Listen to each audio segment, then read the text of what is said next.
Europe 1, il est 7h38.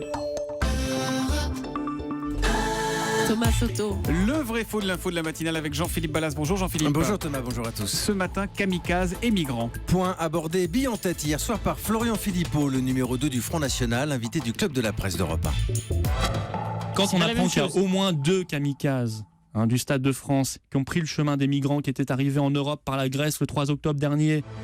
Voilà, au moins 2 kamikazes ont pris le chemin des migrants. Affirmation de Florian Philippot. Vrai ou faux, Jean-Philippe? Eh bien, c'est vrai Thomas, et c'est surtout l'occasion de faire le point avec prudence sur ce volet de l'enquête. Ce que l'on peut dire aujourd'hui, très concrètement, 2 appels à témoins concernent 2 kamikazes du Stade de France, effectivement, 2 hommes dont les passeports ont été retrouvés sur les lieux des explosions. Et c'est bien avec ces passeports qu'ils sont entrés en Europe, Jean-Philippe. Oui, les enquêteurs ont notamment comparé les empreintes digitales. C'est une certitude aujourd'hui. Ces 2 kamikazes sont passés par l'île grecque de Léros au début du mois d'octobre, dans un flux de migrants, en effet. Et est-ce qu'on connaît enfin l'identité de ces 2 hommes? Alors non, parce que les passeports dont on parle sont de faux passeports syriens trafiqués. Alors pour l'instant, il faut se contenter des 2 photos des appels à témoins. Certains d'ailleurs voient une ressemblance, un air de famille entre les 2 hommes, comme s'ils étaient frères, mais on n'en sait guère plus aujourd'hui. N'empêche que ça fait un moment déjà que le Front National fait le parallèle entre migrants et terroristes. Oui, c'était même le cas avant les attentats, Thomas, et pas qu'au Front National. D'autres personnalités comme Christian Estrosi notamment ont déjà évoqué le sujet.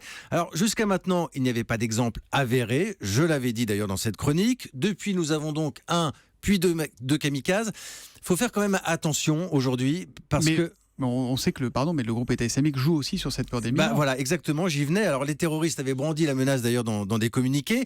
Ils savent que c'est un facteur de division dans l'opinion publique, mais encore une fois, on est loin de tout savoir sur le parcours des 2 hommes, leur lien éventuel d'ailleurs avec les autres kamikazes.